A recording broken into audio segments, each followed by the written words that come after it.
మీరు నిన్న అచ్యుతాపురంలో జరిగినటువంటి పర్మిషన్ లేకుండా నడుస్తున్నటువంటి ఒక రియాక్టర్ పేలిపోతే అది పేలిన దాకా మనకి అది పర్మిషన్ లేదన్న సంగతి తెలియదు. కరెక్ట్, ఆడిట్ లేదు, అసలు సేఫ్టీ ఆడిట్ లేదు.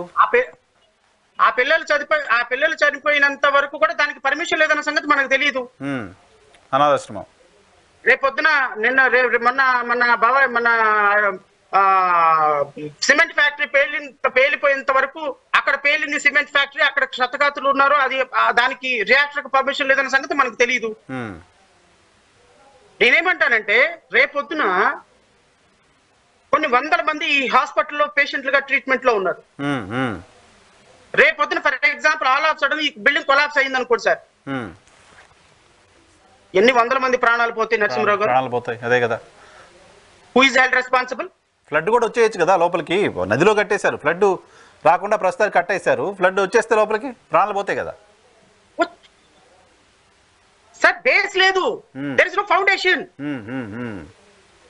బిల్డింగ్ బేస్ లేదు. నది పరివాహక ప్రాంతంలో ఎందుకు కట్టకూడదు, ఎందుకు కట్టకూడదు అని అంటారు సైంటిఫిక్ గా. బేస్ ఉండదు సార్, ఫౌండేషన్ ఉండదు. ఎందుకంటే ఈ మట్టి 5 అంతస్తుల బిల్డింగ్ నిలబడటానికి దానికి ఆ సారవంతమైన మట్టి కాదు అది. It is not fit for construction. Correct correct. For that purpose only నదీ పరివాహక ప్రాంతంలో ఉన్న 100 మీటర్స్ వరకు మట్టి అంతా కూడా చాలా సాలిడ్ అంతా కూడా చాలా టింప్టీగా ఉంటుంది. అది it is not fit for construction.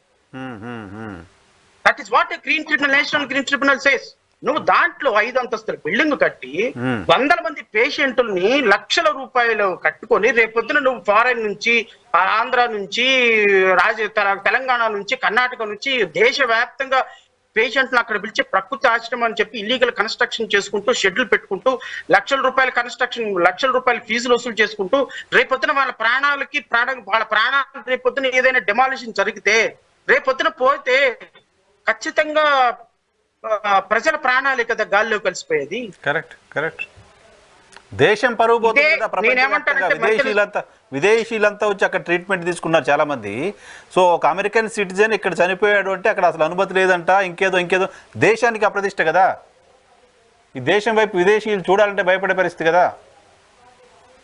ఇది ఎంత అప్రతిష్ట ఆంధ్రప్రదేశ్ రాష్ట్రానికి అంటున్నా నేనేమంటానంటే నేను మంతెన సత్యనారాయణ రాజును ఇంకొకళ్ళు నేను సజెస్ట్ చేసేది ఏంటంటే మీరు అవుట్స్కట్స్ లో చక్కగా ఒక ప్రైవేట్ ల్యాండ్ కొనుక్కోండి, 50 అంతస్తులు కట్టుకోండి, 1,00,000 మందికి ట్రీట్మెంట్ ఇచ్చుకోండి, వి డోంట్ మైండ్. కానీ మీరు చట్టానికి వ్యతిరేకంగా బిల్డింగ్లు కట్టి దానికి వ్యతిరేకంగా అక్కడ ట్రీట్మెంట్ ఇస్తూ రేపొద్దున మీరు ఇదేమన్నా జరిగితే రాష్ట్రం పరువు లేకపోతే ఇంకోటి పరువు పోతుంది అనుకున్నప్పుడు మేము as a public spiritual persons గా లేకపోతే ఇల్లీగల్ కన్స్ట్రక్షన్స్ ఉండకూడదు, లీగల్ కన్స్ట్రక్షన్స్ ఉండాలి, ప్రభుత్వం వాటి మీద చర్యలు తీసుకోవాలి అని as our party has taken a decision to fight against all illegal constructions which are existed as of now. So ఆయన పర్మిషన్ తీసుకున్నది ఔషధ మొక్కల కోసం. ఆయన మొక్కలు పెంచుకుంటే ఎవరికి ఇబ్బంది లేదు. కానీ ప్రకృతి వైద్యం పేరుతో ప్రకృతి విధ్వంసం చేస్తున్నారు కదా. ప్రకృతి విధ్వంసం చేస్తున్నారు. ఈయన కట్టుకునేటువంటి హాస్పిటల్ ట్రీట్మెంట్ వేరే ఎక్కడో చోట చేసుకుంటే, ఇప్పుడు ఆయనకి వేరే చోట ఎక్కడో హాస్పిటల్ ఉంది లేకపోతే ఇంకో చోట ఉంది, వీ డోంట్ మైండ్. దాని మీద మాకే విధమైన అబ్జెక్షన్ లేదు. ఇంకోటి కూడా చెప్తున్నా, ఇతను చూసి నరసింహరావు గారు Haritha hotels 3 floors, Haritha hotels 3 floors, government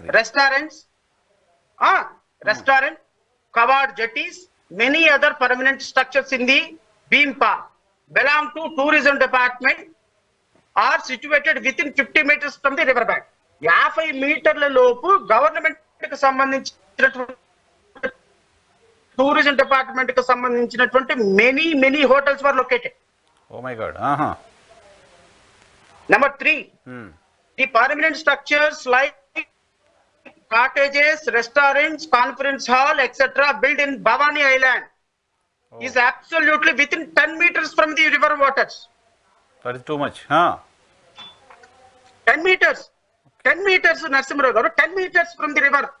Not even ఈ హరిత హోటల్స్, బీమ్ పార్క్ ఇవన్నీ టూరిజం డిపార్ట్మెంట్ కి సంబంధించిందేమో 50 meters లోపు ఉంది.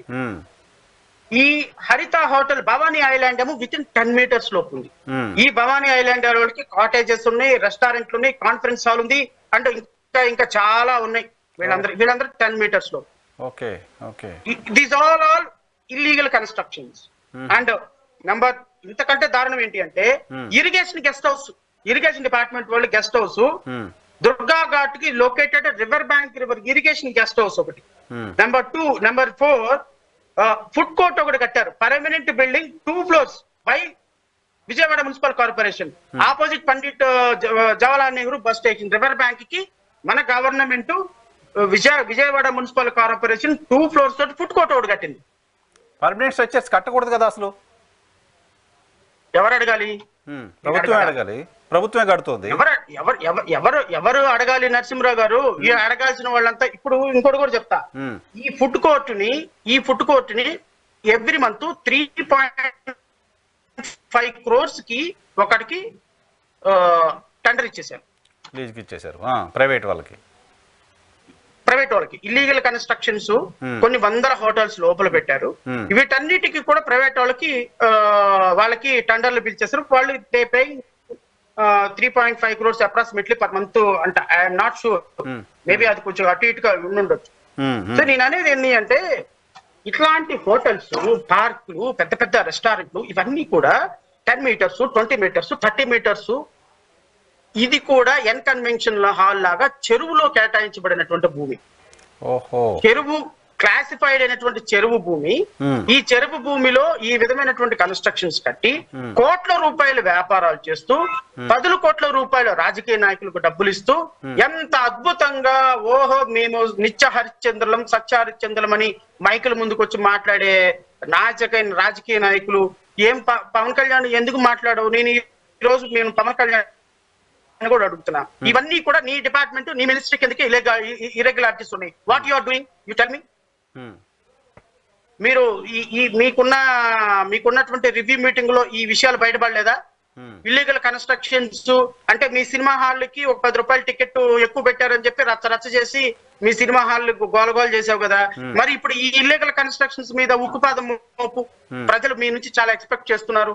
నేను వారిని హృదయపూర్వకంగా మనస్ఫూర్తిగా కోరుతున్నా పవన్ కళ్యాణ్ గారిని, నిజంగా మీరు గనక మంత్రి సత్యనారాయణ రాజు లేకపోతే ఇప్పుడు నేను చదివినటువంటి బిల్డింగ్ ఇవన్నీ కూడా ఇల్లీగల్ కట్టడాలు, బ్లేటెంట్ కట్టడాలు without any permission, these hotels and restaurants are running and people's money are minting like anything అని చెప్పి నేను మీకు మెటీరియల్ ఇస్తాను. You just take action against him as per the law. మీకు ఆ దమ్ముందా? మీ ప్రభుత్వానికి ఆ విధమైనటువంటి ఆలోచన ఉందా?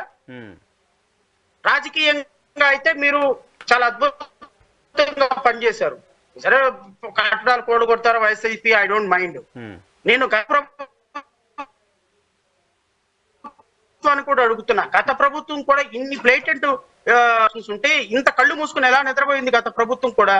ఒక సామాన్యుడికి ఒక చిన్న ఇటుక పెట్టుకుంటే వచ్చి మీరు అధికారులు, పోలీసులు బలగాలతో తొలగించే మీరు ఈ వీటి మీద ఎందుకు యాక్షన్ తీసుకోరు అనేది నా ప్రధానమైన ప్రశ్న నరసింహరావు.